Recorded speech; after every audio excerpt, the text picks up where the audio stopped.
Sir നമസ്കാരം. നമസ്കാരം.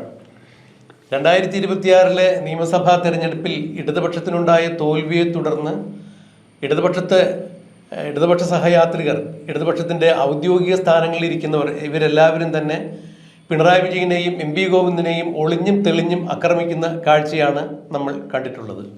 മിക്കവാറും മാധ്യമങ്ങളിലൂടെ ഇത് പലപ്പോഴും പുറത്തു വന്നിട്ടുണ്ട്. നമ്മൾ ഉൾപ്പെടെയുള്ള മാധ്യമങ്ങൾ ഇതിൻ്റെ വിശദമായ വിവരങ്ങൾ റിപ്പോർട്ട് ചെയ്തിട്ടുണ്ട്. ഇപ്പോൾ പറഞ്ഞു വരുന്നത് മുൻ മുഖ്യമന്ത്രിയായിരുന്ന പിണറായി വിജയൻ്റെ പൊളിറ്റിക്കൽ സെക്രട്ടറി ആയിരുന്ന പുത്തിലത്ത് ദിനേശൻ, അദ്ദേഹത്തിന് ഇപ്പോൾ AKG സെൻറ്ററിൻ്റെ ചുമതല കൂടിയുണ്ട്. പുത്തിലത്ത് ദിനേശൻ അദ്ദേഹത്തിൻ്റെ FB പേജിലൂടെ നിരന്തരം ഓരോരോ കുറിപ്പുകൾ ഇട്ടുകൊണ്ടിരിക്കുന്നുണ്ടായിരുന്നു. തെരഞ്ഞെടുപ്പിന് മുൻപും തെരഞ്ഞെടുപ്പിന് ശേഷവും തെരഞ്ഞെടുപ്പ് പരാജയം സംഭവിച്ചതിന് ശേഷവും. ഈ കഴിഞ്ഞ ദിവസം അതായത് ഈ കഴിഞ്ഞ മണിക്കൂറുകളിൽ പുത്തിലത്ത് ദിനേശൻ്റെതായ ഒരു FB കുറിപ്പ് വന്നിട്ടുണ്ടായിരുന്നു. അതിൽ അദ്ദേഹം അക്ഷരാർത്ഥത്തിൽ ഒരു പശ്ചാത്താപ ഭാരത്തോടു കൂടി തെറ്റുകൾ ഏറ്റുപറയുന്ന രീതിയിലാണ് ആ കുറിപ്പിട്ടിരിക്കുന്നത്. അതായത് കണ്ണൂരിൽ തളിപ്പറമ്പിൽ PK ശ്യാമളയുടെ സ്ഥാനാർത്ഥിത്വം തെറ്റായിപ്പോയി. അതുപോലെ തന്നെ പയ്യന്നൂരിൽ TE മധുസൂദനൻ MLAക്ക് വീണ്ടും അവിടെ അവസരം കൊടുത്തത് ആ സ്ഥാനാർത്ഥി നിർണയവും തെറ്റായിപ്പോയി. പാർട്ടിക്കെതിരെ പാർട്ടിയിൽ തന്നെ ആ വിമതർ സ്ഥാനാർത്ഥികൾ മത്സരിക്കുന്ന കാര്യങ്ങളിൽ നടപടിയെടുക്കുന്നതിൽ പാർട്ടിക്ക് തെറ്റുപറ്റി. ശബരിമല സ്വർണ്ണക്കൊള്ളയുമായി ബന്ധപ്പെട്ട് പാർട്ടിയുടെ മുൻ MLA ആയിരുന്ന പത്തനംതിട്ട ജില്ലാ ഉത്തരവാദിത്തമുണ്ടായിരുന്ന പത്മകുമാറിനെതിരെ നടപടിയെടുക്കുന്നതിൽ വൈകിപ്പോയി, അത് തെറ്റായിപ്പോയി.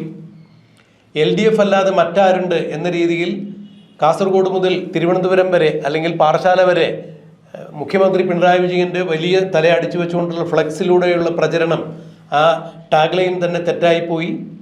പാർട്ടി ജനങ്ങളിൽ നിന്നും അകന്നത് ഇങ്ങനെയൊക്കെയാണ് എന്ന തരത്തിലാണ് പുത്തിലത്ത് ദിനേശൻ്റെ ഈ പരാമർശം വന്നിരിക്കുന്നത്. കൂടെ മറ്റൊരു കാര്യം കൂടി രാഷ്ട്രീയമായി എഴുതി വച്ചിരിക്കുന്നു. UDFൻ്റെ താളം തെറ്റിയുള്ള അല്ലെങ്കിൽ UDFൻ്റെ കള്ളപ്രചരണങ്ങളെ ചെറുത്ത് തോൽപ്പിക്കുന്നതിൽ LDFന് തെറ്റുപറ്റി. അങ്ങനെ ഇത്തരം തെറ്റുകൾ പറ്റിയതിലൂടെയാണ് 2026 നിയമസഭാ തെരഞ്ഞെടുപ്പിൽ പാർട്ടിക്ക് കനത്ത പരാജയമുണ്ടായത് എന്ന രീതിയിലാണ് അദ്ദേഹത്തിൻ്റെ FB കുറിപ്പ് പറഞ്ഞു പോകുന്നത്. ഇവിടെ ഒരു കാര്യം നമ്മൾ ശ്രദ്ധിക്കേണ്ടത്, പിണറായി വിജയൻ മുഖ്യമന്ത്രിയായിരുന്നപ്പോൾ അദ്ദേഹത്തിൻ്റെ പൊളിറ്റിക്കൽ സെക്രട്ടറി ആയിരുന്നു പുത്തിലത്ത് ദിനേശൻ എന്നുള്ളതിലുപരി ഇപ്പോൾ AKG സെൻറ്ററിൻ്റെ ഉത്തരവാദിത്വം കൂടി പുത്തിലത്ത് ദിനേശനുണ്ട്. അങ്ങനെയെങ്കിൽ ഇത് വ്യക്തിപരമായ ഒരു അഭിപ്രായം മാത്രമല്ല, പിണറായി വിജയനെ അല്ലെങ്കിൽ MP ഗോവിന്ദനെ എല്ലാം കടന്നാക്രമിച്ചുകൊണ്ടുള്ള ഒരു ആക്ഷേപം അല്ലെങ്കിൽ ഒരു ആരോപണം തന്നെയാണ് FB കുറിപ്പിലൂടെ പുത്തിലത്ത് ദിനേശൻ പങ്കുവച്ചിരിക്കുന്നത്. AKG സെൻറ്ററിൻ്റെ ഉത്തരവാദിത്തം അദ്ദേഹത്തിനുണ്ട് എന്ന് പറയുമ്പോൾ ഇത് തീർത്തും ഔദ്യോഗികമായ ഒരു കുറിപ്പ് തന്നെയാണ്. പിണറായി വിജയനും MP ഗോവിന്ദനും തെറ്റുപറ്റി ഇവർ തന്നെയാണ്, അല്ലെങ്കിൽ ഇവർ കൈക്കൊണ്ട തളിപ്പറമ്പിലും പയ്യന്നൂരിലും ഇവർ കൈക്കൊണ്ട നിലപാടുകളാണ് പാർട്ടിയെ തോൽപ്പിച്ചത്. LDF അല്ലാതെ മറ്റാരുണ്ട് എന്ന് പറഞ്ഞുകൊണ്ട് പിണറായി വിജയൻ അല്ലാതെ മറ്റാരുമില്ല LDFന് നയിക്കാൻ എന്ന തരത്തിൽ എന്നർത്ഥം വരുന്ന രീതിയിൽ പിണറായി വിജയൻ്റെ മാത്രം തലവെച്ചുകൊണ്ട് ഒരു ഫ്ലക്സ് പ്രചരിപ്പിച്ചതുമെല്ലാം അക്ഷന്തവ്യമായ തെറ്റ് തന്നെയാണ് എന്ന് പുത്തിലത്ത് ദിനേശൻ പറയുമ്പോൾ അത് അദ്ദേഹത്തിൻ്റെ വ്യക്തിപരമായ താല്പര്യത്തിലുപരി അദ്ദേഹം AKG സെൻറ്ററിൻ്റെ ചുമതല വഹിക്കുന്നയാളെന്ന രീതിയിൽ അത് CPMൻ്റെ ഔദ്യോഗിക നിലപാട് തന്നെയായി വിലയിരുത്തപ്പെടുന്നു. ഒരു മുതിർന്ന രാഷ്ട്രീയ നിരീക്ഷകൻ എന്ന രീതിയിൽ, മാധ്യമപ്രവർത്തകൻ എന്ന രീതിയിൽ രാജ്മോഹൻ സാർ ഇതിനെ എങ്ങനെ നോക്കിക്കാണുന്നു? CPMൻ്റെ പിളർപ്പുകളെ അത് ഏറ്റവും അധികം നമുക്ക് ഓർമ്മയിലുള്ളത് CPM CPI ആയിട്ട് പിളരുന്നതാണ്. അതിന് റഷ്യ ചൈന ബന്ധം, ഒരു ആശയപരമായ നിറമൊക്കെ കൊടുക്കാൻ EMS മറ്റുള്ളവർ ശ്രമിച്ചു. അതിനകത്ത് എന്താണ് വ്യത്യാസം എന്ന് രണ്ട് കമ്മ്യൂണിസ്റ്റ് പാർട്ടികളും തമ്മിൽ പിരിയാനുള്ള കാരണമെന്ന് അറിയത്തില്ല. പിന്നീട് ഏറ്റവും പ്രമാദമായത് വന്നത് MP രാഘവൻ്റെ മുസ്ലിം ലീഗുമായിട്ട് കൂട്ടുചേരണം എന്നുള്ള ഒരു ഡിമാൻഡിനെ ഇവരാരും ഇവരുടെ വ്യക്തിപരമായ നേട്ടങ്ങൾക്ക് വേണ്ടിയല്ല ഈ പാർട്ടിയിൽ പിളർപ്പുണ്ടായത്. വ്യക്തിപരമായ സ്ഥാനമാനങ്ങളുടെ തർക്കവുമായിരുന്നില്ല. ഇവിടെ പാർട്ടിയിൽ പിളർപ്പുണ്ടാകുന്നത്, ഇവിടെ കേരളത്തിൽ ഇപ്പോൾ പാർട്ടിയിൽ പിളർപ്പുണ്ടാകുന്നത് തികച്ചും പല സ്ഥലങ്ങളിലും പല ജില്ലകളിലും പല നിയോജകമണ്ഡലങ്ങളിലും വ്യക്തിപരമായ താല്പര്യത്തിനനുസരിച്ച് സ്ഥാനാർത്ഥികളെ തീരുമാനിച്ചതുകൊണ്ടാണ്. കോൺഗ്രസിലും അങ്ങനെ തീരുമാനിക്കുന്നുണ്ട്. അതിൻ്റെ സംഘർഷങ്ങൾ കോൺഗ്രസിൽ ഉണ്ടാകാറുണ്ട്. എൻ്റെ ഗ്രൂപ്പിൽപ്പെട്ടവന് കൊടുക്കണം. അതേ രീതിയിലേക്ക് കമ്മ്യൂണിസ്റ്റ് പാർട്ടിയും CPMും താന്നു എന്ന് നമുക്ക് പറയേണ്ടി വരും. ഇനി ചുരുക്കി ഒറ്റ വാക്കിലങ്ങ് പറയാം, നമുക്ക് എളുപ്പത്തിൽ പറയാം. തളിപ്പറമ്പിൽ TP ശ്യാമള മത്സരിക്കുന്നില്ലായിരുന്നുവെങ്കിൽ, അല്ല PK ശ്യാമള മത്സരിക്കുന്നില്ലായിരുന്നുവെങ്കിൽ ഒരുപക്ഷെ ടി കെ ഗോവിന്ദൻ അവിടെ എതിരായിട്ട് വരണമെന്നില്ലായിരുന്നു. ആ സീറ്റും ഒരുപക്ഷെ ആ സീറ്റ് അടുത്ത വർഷത്തിന് ജയിക്കാമായിരുന്നു. പയ്യന്നൂർ രക്തസാക്ഷി ഫണ്ട് വരെ ഇപ്പോൾ അഭിമന്യുൻ്റെ ഇന്നലെ വാർഷികമായിരുന്നു. അഭിമന്യുൻ്റെ രക്തസാക്ഷി ഫണ്ടും വിറ്റതിനെ പറ്റി ആരോപണമുണ്ട്.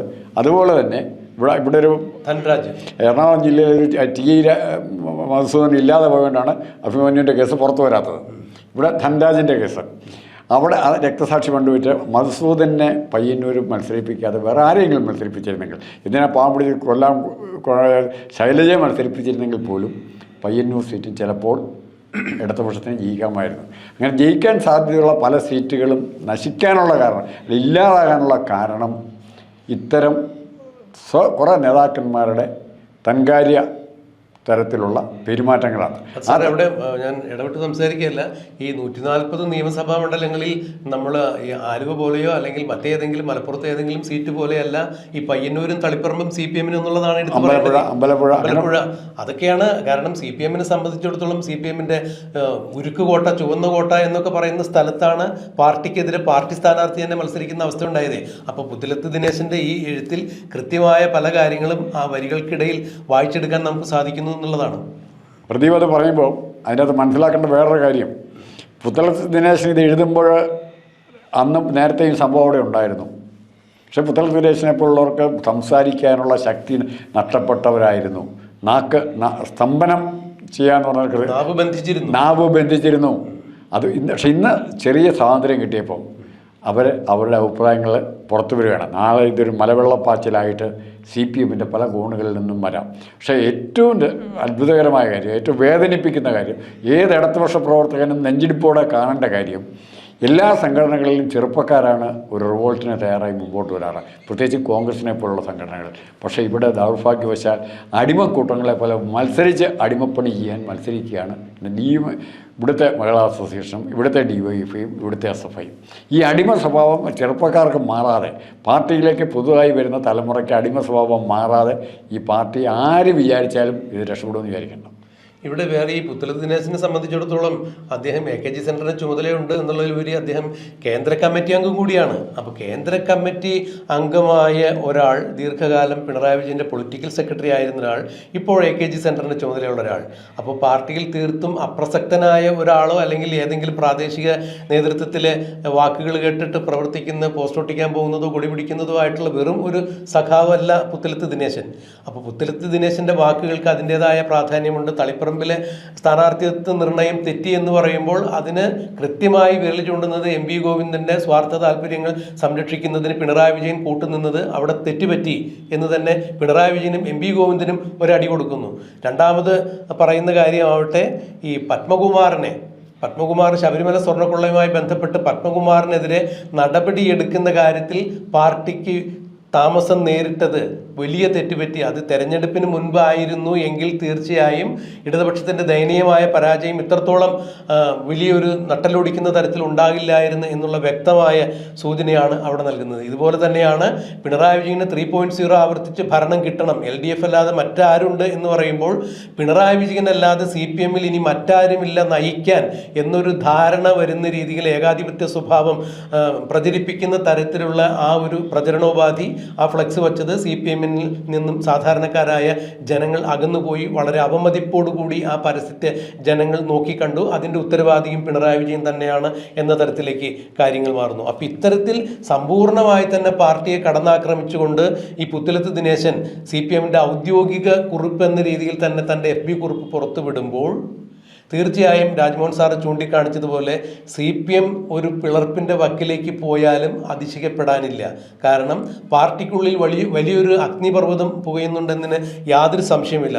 പുറമേക്കെല്ലാം സുഭദ്രം എന്ന് അവർ പറയുമ്പോഴും പിണറായി വിജയനെ ഇപ്പോൾ പ്രതിപക്ഷ നേതൃസ്ഥാനത്തേക്ക് ഉയർത്തിക്കൊണ്ടുവന്നതുവരെ അല്ലെങ്കിൽ പ്രതിപക്ഷ നേതാവ് ആക്കിയതിൽ വരെ പോളിറ്റ് ബ്യൂറോ അംഗങ്ങൾക്ക് വരെ വിയോജിപ്പുണ്ടായിരുന്നു. അവരിൽ അത് വിയോജിപ്പ് രേഖപ്പെടുത്തി വോട്ട് ചെയ്തവരുണ്ട്. പിണറായി വിജയൻ്റെ കൂടി വോട്ട് നേടി തന്നെയാണ് പിണറായി വിജയൻ പ്രതിപക്ഷ സ്ഥാനത്തേക്ക് എത്തിയതെന്ന് പറയുമ്പോൾ അതിൻ്റെ നാണക്കേട് എത്രയുണ്ട് എന്നുള്ളതാണ്. എന്നെ പ്രതിപക്ഷ നേതാവാക്കാൻ വേണ്ടി ഞാൻ തന്നെ വോട്ട് ചെയ്തു എന്ന് പറയുമ്പോൾ അതിലെ ഒരു ഇടതുപക്ഷ നേതാവിൻ്റെ ഒരു ആശയപരമായ പാപ്പരത്വം എത്രത്തോളം ഉണ്ട് എന്നുള്ളത് മനസ്സിലാക്കാൻ സാധിക്കും. ഇത്തരം കാര്യങ്ങളെല്ലാം കൂട്ടിവെച്ച് നോക്കുമ്പോൾ ഇടതുപക്ഷത്തിനകത്ത് വലിയൊരു അഗ്നിപർവ്വതം പുകയുന്നു. ഇത് മാധ്യമ സിൻഡിക്കേറ്റിൻ്റെ അല്ലെങ്കിൽ വലതുപക്ഷ മാധ്യമങ്ങളുടെ ഒരു കുത്തിത്തിരിപ്പായോ അല്ലെങ്കിൽ നടക്കാത്ത സ്വപ്നമായോ ഒക്കെ ഒരുപക്ഷെ വിമർശിക്കപ്പെട്ടേക്കാം. പക്ഷേ യാഥാർത്ഥ്യം ഇത് തന്നെയാണ് എന്നാണ് പുത്തലത്ത് ദിനേശിൻ്റെ ഈ FB കുറിപ്പ് കാണുമ്പോൾ നമുക്ക് മനസ്സിലാക്കാൻ കഴിയുക. സാറ് നേരത്തെ സൂചിപ്പിച്ച പോലെ കമ്മ്യൂണിസ്റ്റ് പ്രസ്ഥാനം എപ്പോഴൊക്കെ പിളർന്നിട്ടുണ്ടോ അല്ലെങ്കിൽ എപ്പോഴെല്ലാം അതിൽ നേതാക്കൾക്ക് അപജയം സംഭവിച്ച് അല്ലെങ്കിൽ ഇനി തുടരാൻ പറ്റില്ല എന്ന് കരുതി അവരെല്ലാം പുറത്തു പോയപ്പോൾ അതൊന്നും സ്വാർത്ഥ താല്പര്യത്തിൻ്റെ അടിസ്ഥാനത്തായിരുന്നില്ല. ഈ പാർട്ടിയുടെ ആദർശപരമായ നയങ്ങളോട് യോജിക്കാൻ പറ്റാത്തത് കൊണ്ടോ പാർട്ടിയുമായി തങ്ങൾക്ക് ചേർന്ന് പോകാൻ പറ്റാത്തതിൻ്റെ പേരിലുള്ള ആശയപരമായ പ്രശ്നങ്ങൾ കൊണ്ടാണ് എല്ലാവരും പാർട്ടി ഉപേക്ഷിക്കുകയോ പാർട്ടി പിളരുകയോ ഒക്കെ ചെയ്തിട്ടുള്ളതെങ്കിൽ ഇപ്പോൾ തീർത്തും ഒന്നോ രണ്ടോ വ്യക്തികളുടെ പ്രവൃത്തിയെ അടിസ്ഥാനമാക്കിക്കൊണ്ട് ഈ പാർട്ടി പരാജയത്തിൻ്റെ പടുകുഴിയിൽ വീണു. അതുകൊണ്ട് തന്നെ തിരുത്താൻ തയ്യാറില്ലാത്തതിൻ്റെ പേരിൽ ഒരു ഭിന്നിപ്പിലേക്ക് പോകുന്നു. ഒരു വേള CPM എന്ന ഈ പ്രസ്ഥാനം പിളർന്നാൽ പോലും നമ്മൾ അതിൽ വലിയ അസ്വാഭാവികത കാണേണ്ടി വരില്ല.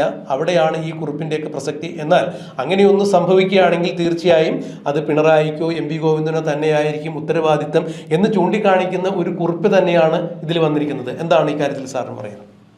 ഞാൻ ഇത് നിർത്തുന്നതിന് മുമ്പായിട്ട് പിണറായി വിജയൻ്റെയും MP ഗോവിന്ദൻ്റെയൊക്കെ ചെവിയിൽ കാതുകളിൽ 24 മണിക്കൂർ ഉറങ്ങാൻ കിടന്നാലും ഉണർന്നിരുന്നാലും എപ്പോഴും മുഴങ്ങി കേൾക്കുന്ന അവരൊക്കെ വിളിച്ചൊരു പഴയ മുദ്രാവാക്യമുണ്ട്. സ്വർണം കായ്ക്കും മരമാണെങ്കിലും പെരയ്ക്ക് മുകളിൽ വളർന്നാൽ വെട്ടി നിരത്തും കട്ടായം. ഇന്ന് MP ഗോവിന്ദനും പിണറായി വിജയനും അങ്ങനെ ഒരു സ്വന്തം അണികൾ നടത്തുന്ന വെട്ടിനിരത്തലിനെ കുറിച്ച് ആലോചിച്ച് കുണ്ഠിതരായി എന്താണ് ചെയ്യേണ്ടത് എന്നറിയാതെ ഭയപ്പെട്ട് ഇരിക്കുന്ന അവസ്ഥയിലായിരിക്കും എന്ന് മാത്രം പറയും. ആ മുദ്രാവാക്യം പിണറായി വിജയനും MP ഗോവിന്ദനൊക്കെതിരെ പ്രവർത്തകരും മുതിർന്ന സഖാക്കളും ഒക്കെ വിളിക്കുന്നു എന്ന് വേണം നമുക്ക് ഇതിലൂടെയൊക്കെ മനസ്സിലാക്കാൻ. എന്തായാലും ഇടതുപക്ഷ പ്രസ്ഥാനത്തിന് ഇനി എന്ത് സംഭവിക്കും എന്നുള്ളത് കണ്ടറിയേണ്ടത് തന്നെയാണ്. അതുവരെ നമുക്കും കാത്തിരിക്കാം.